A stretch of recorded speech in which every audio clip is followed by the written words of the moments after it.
kuti vana vari kuchema. Kune mumwe futi mwana akachema akatora foni imomo atangandanzi it's your cousin. Vanoabuse vanhu zviri deep zvekuti vanhu vanonga chikaenda kupolice because vanonga chiitsa NPF zambi vada kusvibisa zita renyika. For me to help here or for me to assist here, it's not her constitutional right. It's a privilege which I can withdraw at any given time. And this you see, we can't communicate.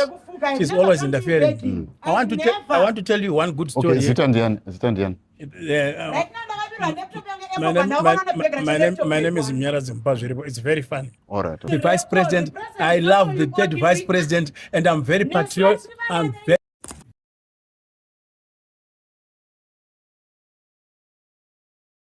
I've lost $75 this morning doing this story. And what happened is, ndaenda ku flat iri Rimtown. Chida record a story between this lady who is a commercial sex worker, Bhishu, ne murume uyu anonzi Munyaradzi Mupazviripo.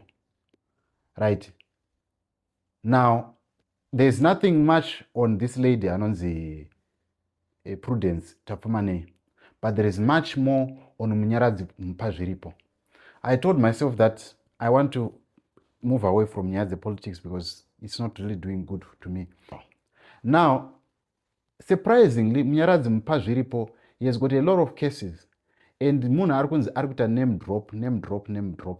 In 2023, he was accused of extorting someone money, $500, and he was also name dropping. At some point, he also lied to the Borough police people. Kuti he is working. He was promised 50,000 to kill Walter Mzembe. And there was another time that he tortured another CCC or opposition member man. He is also fingered in the issue that he insulted Ari Ben Menashe at some point somewhere around 2005. So there are so many stories that are coming out about this man anonzi Munyaradzi Mupazviripo.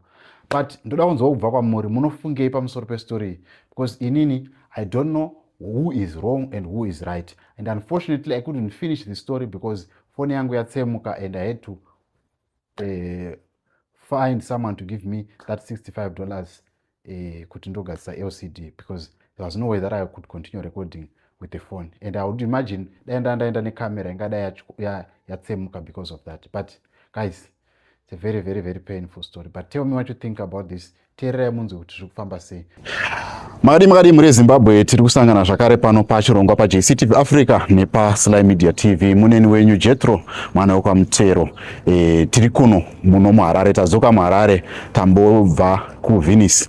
Right, nhasi tiri muno muHarare, ndoda kuti tinzwe nyaya iri panapa. Ndinasisi vari panapa vada kutsanangura nyaya yavo yezviri kuitika or machallenges avari kusangana nawo muno munzvimbo inoyi.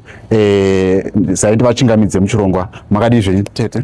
Makadi zvenyu Mukoma. All right. Zita ndiani? Ndaitwa Nyasha Prudence Tafumane. All right. Panapa tiri apa panonzi pai? Panapa patiri panonzi pa flat court inonzi girl court. Okay. Mukoma zvoitika pa flat inorika. Iflat ranga rakondemwa nevanhu zvichinzi panowanikwa mbavha, panowanikwa vanhu vanovhutirwa zvinhu vanoitwa seika. Then isu tabva tagara pasi because vamwe techirenta dzimba ndobva tagara pasi tibva tati ngatitaura nei manza ndokubva takumbira zvatakakumbira manza patakakumbira bva takumbira tikati ngatigadzire pamba kuti panake anti panoti vakomana varamba vachipinda kuti twane kuda hama dzedu dzizotiona pano. Zvisine takabva taronga pano vatatenga makizi epagedhi vatagadzira jurawo zvese ndobva mbavha dzese bva tadzidzinga dzese tikati ngadzibude ngadziende. Then tati mbavha dziya ngadzibude ngadziende. Muri flat ndiani? No, rine ma-individuals. All right. Saka mzvekuti tinotongoti isu totogara ipapo tinogasa unhu wedu because isu vanhu vanonga chigara kura vanenge vasina basa. Then zvaitika sekudaro Mukoma pane vanoshanzi Murakashi.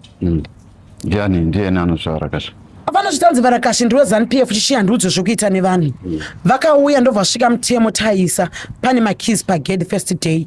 Ndobva vada kudzipa gadhi vachitanzi ndipe makizi ndikindire gedhi ndavhurira vanhu vangu. Kava ndafonerwa ndakarara zvikanzoni zvikanzi nai mwedu mukaimwe negadha tose gadha ari kudzipa tibvatamuka tikabva tavaonesa kuti vavarakashi pano taisa mutemo mbavha hazichadiwe bcause hatikangogare nzvimbo inenge chikukondemwa nevanhu. It's supposed to be last month. Varakashi ndo vatanzi amundudzire zvekuita. It was around 2 a.m. amundudzire zvekuita panapa ndevandudzira vanhu kupinda paflat ngavana ati maflat esa ya Varakashi ane vanhu notenda kupinda nasonozitenda kupinda vanhu nganga vachiloita mapaseji manzwani nguva dzadarika manzwani hazvizoite bhondo sara mwana takatsvaga gadhi vakabva tanga kushaudha vakadzipa gadhi vachindipe makizi ndese vakabva vabuda vakangowanda vanhu vatogarisana navo vatikaronga kuti titenge makizi pagedhi hanzonanzi amukeye gedhi mukakiya gedhi mari anotarisa ini ndipinde manje nevanhu vangu tikati no mukasvika pagedhi Varakashika munopinda munokinurwa but munoonekwa mapinda nani because vanhu izvo vanenge vachibirwa madhoo aringopwanya mungoitwa maviolence pakati peusiku vanhu vachingororwa because vanhu vanenge vabva kunze kwakarongerana zvinyaya zvavo obva ada kurona pana chikwadzirana pano zuva iro rakabva rangofura then nezuro manheyo ndakarara inini mandafonerwa necall zvikanzi ngatibudei panze Varakashika akadzipa kondochi ko zvikanzi Varakashika akadzipa gadhi auya nevakomana vekumajabhuna vatanzi ndivhurire gedhi vakawanda ndivhurire gedhi ndikati kogadhi wacho ari kupi zvikanzi akatodzipa ndatorwa makizi vatobuda zvimba zvemaplastic zvinogara vanhu vemadrugs zvetoti makanaitokwanisa ngaitoparadza dzimba dzacho then vanonzi Varakashi ava nekuvataura navo tikavati naive Varakashi muri munhu mukuru unaisu tiri vana vadiki noiza munoita part of school do not youare committing a crime here mune muchoti abuse at disorderly conduct Varakashi vatanga tati handiudze izvo zveni ndiri mwana wenyika ngati tese tiri vana venyika vaVarakashi vatanga tanzoni ZANU then kwavatawa vaifamba neavati mukuti pasere neZANU-PF anozvipolisi ngavanatitera unze polisi munhu wese anosapota bato iroro but amungauye papremise yevanhu muchida kupinda muda kushandisa zita iroro muda kusvibisa dzita renyika vaVarakashi vatanga kushaudha vachituka vachitase kuti vatanadzopunda pana gadhi vachinzi Varakashi ameno ivo ndo takangodza kuti vanhanzi vaVarakashi ameno vaimbogara imbi yekueastleigh uko kwavaimbogara here kwavakadzingwa uko vachizotanga izogara kuno ofuti padechitsarana vachivatsura nanga chitanzi handitsurwe nemi because ndine lease agreement ndoita zvandoda paflat but peusiku na1 am vanogona kutanga baba vanonotenga madrugs avo manzwa kwavanotenga vanoti kana dhaka nemadrugs avo they want to abuse everyone avanoti munhu wese arara azorore vanenge vadati munhu wese atase aramba akamuka ameno kwavanomatenga tovabvunza koko nhaye Varakashi ingari makona takadzinga vanhu vacho vanonzi vane noise kapatiposi kuti vanhu vakwanisa kuda kuti pane matenants akasiyana pane mafamilies vanenge chanzi handiudze izvo ndiri mwana wenyika inini handamboendera kuhondo tanzi ndodzwa nemi musikati musimva munhu wakuhondo ndobva ndavaudza murume kuti zvinoda kuti kombre zvoda kuti mumwe wangu vaVarakashi ngatigare zvakanaka tibetsera kugara zvakanaka panzvimbo saka ivo isu tikaenda kupolisi haisi kutinzwa toona zvikatomhangara kupolisi manzwani polisi nobva yangogumbira zvava nepapo nditonedhokena namhangara manzwani but polisi yangodika tingovhura dhoketi manzwani asi zvize kunovatora kunonetsa manzwani but ivo vanokwanisa kunotora polisi vachibhadhira polisi ichifona ichitishungurudza panapa manzwani nekuda kwavo mungwana uya unoyataura panapa iwo kuti vakakutora off tifoni mungwana nomacrime atosangana pana masituations ari pana akatiwanza pamusoro pani pababa uya utore navo hanzi muyena mumutavhiya ipapo nechikamera chacho unogara nechikamera chacho uya nekamera makatorwa foni zvazvaita sei zita ndiani nyatsotadzisa munzani Misho makuru alright saka mati problem yamakasangana nayo ndechi foni yangu yakatorwa yange nemadetails ange zvinhu zvandachida kushandisa vakaitora nemhaka yei vakatanzi zvonizvo ndakabatsira mwana wako kukiriniki ndakabhadhira mari but papasina mari yakabhadharwa mari sisi ndinawo hapana mari yakabviswa kukiriniki vangopa umwe medium $5 zvikanzi maita basa mabatsira mwana uyu chitengewo madhiringi vakutanzi zvonizvo vakashandisa mari yavo ukama hwenyu navo hwakamira sei mune ukama hwakaita sei navo munhu aingouyawo munomu vachiuya munomu zvichifamba sei mamuri vanga vari vachiuya satenant kana kuti chii secustom vaingouya kwete custom ndandisingatomboiti zvekichana alright vapedza kudaro vakatani zvonizvo une $65 yangu vakauya nevakomana vakatora foni yangu vakomana ndivananiva mheno mumwe ainzi Tinashe here unakateo Tinashe the late akafa rini kwete Tina B Tinashe ameno Tinashe wavakauya naye akanuka dho achiti ndonzi Tinashe alright imi munoita basa rei ndinoita zvekumira road. Umira road. Okay. Alright. Right. Mune zvimwe here zvamuda kutaura sati tava interviewer kuti tinzoti chemo chenacho ndechekuti nyika pamwe pacho ngaingoti sometimes we'll be asking it doesn't mean kuti kana vanhu tikaita mahuri kana tikafamba muroad usiku hatifanire kuwana justice must prevail to everyone because vanhu tinenge takusvika kana nomhangara because vanenge vatara yoti ZANU-PF zvafanira isu chaiva tatotipuromisa kuti hanzi muchaya muchitorwa nemota dzamusingazive muchangotsaka tika makusero futi record yacho nditori nayo. Alright. But tangoti baba vaka vari kungada kungodisturb vantu vanhu sevasarari sezvo munizuri vana vari kuchema kune mumwe futi mwana akachema akatorwa foni imomo matanga ndanzi it's your cousin vanoabuse vanhu zviri deep zvekuti vanhu vanenge vachikaenda kupolisi because vanenge vachiti ZANU-PF vada kusvibisa zita renyika. Alright. Imi muchama muruda chikumbiro chamuda kumhuri yeZimbabwe nevanhu vakateerera munoda kuti zviitwe sei? Tanga chikumbiro kuti kana zvikwanisa kuitika wedi weka hazvina basa kuti munhu anenge achanziri ZANU-PF munhu ngasasvibise zita renyika achipara mhosva achiabhusa vanhu achanza zita renyika pane vamwe vanhu because pane magirl child akana anotambudzwa nababa ava vamwe vanhu vakuru isu munganatazozvidedza kudedza media deda kuti justice yedu haisi kuprevera upolisi saka nyika ikakwanisa kuzvinzwa vanhu vakakwanisa kuzvinzwa vanokwanisa kupa makomenti vachiona zvinoita ndezvipi. Alright. Okay, dzimwe nyaya dzamuri kufungidzira kuti mungade kuti dzizikamwe dziri kuitika panapa dzamuda kuchema nadzo edzipi dziri padundu zvamai manje hapano paMukoma Sly hatingacheme nezvimwe because mbavha zicho takadzidzinga tikati ngadzibude tikagadzirisa gate tikaisa key tikaisa jurauka but ivo vanhu ndo vari nguya nadzo futi vada kuti dzivhurei dzipinde but taibirwa hembe bhaizvo zvachatobirwa hembe because takaita security but ivo vari kuramba that security ivo vanozva Murakashi hanzi handisire security yenyamunoda imimi. Alright. Ko nyaya matambotaura pafoni yekuti vari kuunza vasikana zvigunduru vana ava vanhu vatu unogona kuona mwana musikana panze manzani pamanenge ari small age semwana yo manzani munogona navhunza vana kana mudinge manzani avatore vana vadiki here vachipinda navo mubama vachirwa navo madrugs.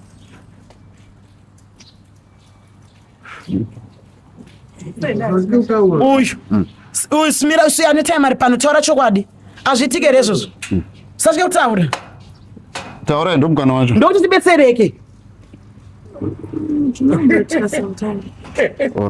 Akudaira manza zvinomboitika sometimes manzani but vana vanenge vachitya kuti baba ava there's a wiki ravefamba kabata chisimbi inokapinda mubama wangu chaandisibodabuda negurodha siya munhu vakatanga kuda kumurwisa kuita sei manzani vane masoja vangainawo vanoti kana vavanoti vakatanga kunetsa nevanhu vane masoja vanonotora vanoda kushandisa manzani vatanga kuita noise making noise manzani vada kusvibisa basa revanhu vachizvitini ndinonzi Murakashi founder hanzi founder mine boxing amino hazvitozvinzwisisi saka vanenge vada kusvibisa mabasa evamwe vanhu vashandisa zita risiriro vari kuabhusa mazita evanhu by doing zvinhu zvakaipa mazita avanoshandisa avanenge vachitaura vanozvitanzi inini ndinoenda kustate house inini handiudze zvekuita nehure kustate house kwandoendako ndine mutemo wandinoudzwa iwe hure unozonditsvagira gadhi pagedhi tokatadza muromo kuti munombozere kuti vari kustate house vanotogara dzimba dzine masecurity they follow the rules of the security because vanenge for their own safety ivo vanobva munoitanza nditsvagire security nini because ndakatoramba security zvinozosvika pakuti at the end of the day pedzera kwatika munoti imimi mbonyarai muri munhu mukuru vanhu vese varingochema nemipano kuti makaita sei noizi yavo ndiye 2 am avaita masikati last week vakadonza mwane munhu muchigombamo hanzi zvaita sei amen mwana yacho akabuda achichema da mhanisa ndobvatiza ndokutodzoka kwakazita nezuro mwana mudiki mwana akatokuvara akadonda muchigomba chirapo icho Mukoma Sly akadonda kubva papi akadonedzwa kubva pamusoro apa abva nakuchigomba chiri pasi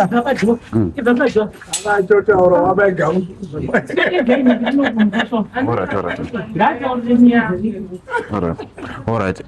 Toda kunzwa kubva kuna gadhi wamamushaura zvenyu zita ndiani? Alright, okay. Taurai dambudziko renyu rakamira sei? Ini security ndapiwa mutemo wangu panapo pane vanhu vanofanira kupinda musapinda mushoti makuvhara vanobvumira kupinda panapa nevasingapinde panapo saka zvinyatsobuda Murakashi vakanouya nevanhu vasingabvumirwi kupinda panapo vanondovarambidza vatanga vada kuti tirwisa pagedhi vanoda kuvhura kuti chipinda izvenyu the moment wakanoenda mba kwavo pane mukomana wakanotuma chienofilisa gasi the moment akanofilisa mukomana gasi ada kupinda pagedhi adzoka negasi rere vanamuti hausi kupinda inotora mudhara uyu ndopatengera tuka mudhara uyu mafoga wedzisisi achipopota achita sei okay zvakatanga rini zvakatanga last week akambozviita vaenda nezuro futi vaadzoka vaazvitangidza futi. Alright. Konya yandiri kunzwa yemwana akadonhedzwa chokwadi mwana akatodonha atori mumba mwana wacho. Alright, okay. Saka pfungwa dzenyu muda kuti zviitwe sei? Muda kuti batsirwa muda kumureza Zimbabwe nderokuita sei? Ndinongoti tifanira kugadziswa panzvimbo patinogara kwete kuda kutongwa neumwe munhu. Muri kupinda mushoti yangu baba? Right. Kwete kuda kutongwa neumwe munhu asi kuteerera vamwe pavanhu vese anogara panapa ndege asiri kuteerera mudhare yeuyu achishandisa mutemo wenyika ndiri weZANU-PF ndiri wechii habhari zvamunondiita. Akatonda kumapurisa nezuro ndatodzoka kuseni kuno kumapurisa hanzi iwe tikufanira kuti kusunga posa kwanongedzera chi munhu itori mhosva kunongedzera kwakaita munhu saka tiri kusunga. Alright. Ndo zvataurwa nemapurisa. Makavhura dhoketi here pamakaenda kumapurisa? Akatondisungisira nhasi. Achikusungisira nyaya chii? Hanzi ndakamunongedzera manheru. Alright, okay. Alright. Ndo zviri kuitika kuno kumhuri yeZimbabwe. Ndauda kutaura nababa vari kunenedzerwa mhosva iyi kuti vari kuita basa rekutora mutemo vachiisa mumaoko mavo. Baba, svikai titaura. Do you mind to do the wireless jump there? Oh yeah, it's fine. So that I don't interfere with Alright, okay. Alright. If you have finished with them, I think they have nothing to do with me. No. Ndoda kuti battery camera. Don't you have someone to do that? No. I'm not comfortable. If they've finished them, no problem. No. Then Alright, okay. I was not. Please. Be very professional. Okay. I have not come close. Alright. Okay. Pana Mukoma Just set up your equipment. No. Ngatitaure. This damage here. She is the one who damaged this job. Alright. But you see here. Why damage? They came in as a team. They thought I was not in. As you can see, all this they've bragged. I want to show you something. I had a security thing here. There is a culture of thieving and all sorts of things. And this type of incrimination, they start to do incrimination when they want to have something from you. Because I'm a law, you say this interference. Okay. I just want to show you something very funny. All right. I respect the law. I respect everyone. All right. And at this premises, I have tried my level best. All right. There is nothing much that I benefit here. I use this partially as my office. I have also assisted them. She's one of them. She has been here. You go to that camera. Okay. You see. Okay. This is the type of person. You assist kids, not me. Then how can I talk? Is Alright. always interfering. Because record in denial. Okay. All right. Okay. What I want I want you to make your own researches. I have helped almost everyone at this flat. Okay. And I have even provided the security here. There was a lot of mess. I want you to visit the police, any police station. You are not involved in security. Can we have you give a time? You don't have a time. Okay. You understand? All right. Okay. You understand? Who is interviewing me then? All right. I have said that every time she comes to ask for food in my place, she ends up being violent against other people, and the voice is like this. Go and make a confirmation from the next flat. I have gone an extra mile to assist these people. But she is one of those people who doesn't appreciate and who wants to force herself into me. I have never and above all, there are clear allegations that she is somehow mentally retarded, and which is a thing that I'm just accepting and tolerating. If I was such a violent, using the vulgar words that she is claiming, I should have actually been very violent, extremely violent. But because I'm a law-abiding citizen, I don't do that. I'm very popular. I do my own work as a social media platform. Okay. And it's my constitutional right to support whichever party I want. Okay, komashoko arutaurwa ekuti munotaura that is name dropping. Munoshanda here State House. That is, this has nothing to do. If I was working there, there was no point of me being here. What do I want at the State House? Why should I be there? What do I need there? Okay. I have nothing to do with the State House. Thank you very much. The mother is there. Those are blatant lies. She is the same person. The child was playing somewhere here, and they were seated somewhere here. My house. This is my room, room number 24. I was in my Gamu's house, okay, as a norm. So the child, I think she was saying, I don't know, playing whatever here. She dropped from this end down there. I was not here. I was even told. And the person who actually rescued that child is not here. That person is somewhere. Okay. He picked the child up and he went with the child straight into Amagamu's house where I was, and he asked it for some water to wipe there. Okay. The baby. That one is another story. Okay. Like she has indicated that she's one of the night ladies. Right, fine. They came asking for food. By that time, my gum had gone somewhere. And they entered into my room. Later on, she brought someone who was very violent, throwing stones and taking my money. There is a clear report. I've got all the reports with the police. Okay. Every crime they commit here, I go straight away and make a police report. Okay, so I am one of those. I want you to make your own research. Yeah. An independent research as a journalist. All right. I have done my level best. Okay. To assist these people. I have nothing much to gain here. Okay. But as part of the society, I incorporate. The little that I have, I share. Okay. The record is very straight, my brother. How many times I've got enough. You used to tell that You see the kind of behavior. How many times we always told that I will tell you something which is very interesting. Mm. If you go to Central Police Station, there, if you go to 50 police station, if you go to 40 police station, they will tell you clearly that I have tried my best. Even the police officer who is responsible for CID residents. Look at this. I want you to take look at this. Okay. All right. Okay. All right. Okay. Let's just flip it around. You are abusing the life of a girl child. Was you just stop my drugs and you are taking drugs which be manevana, Vastana, Vadiki. Do you think we will tolerate that? We are mothers. Never now. So we have to react on that. Are we very clear? Yeah. I wanted to punish me. Thank you very much. For me to help here, or for me to assist here, it's not a constitutional right. It's a privilege which I can withdraw at any given time. And this you see, we can't communicate. She's always interfering. I want to tell you one good story. Okay,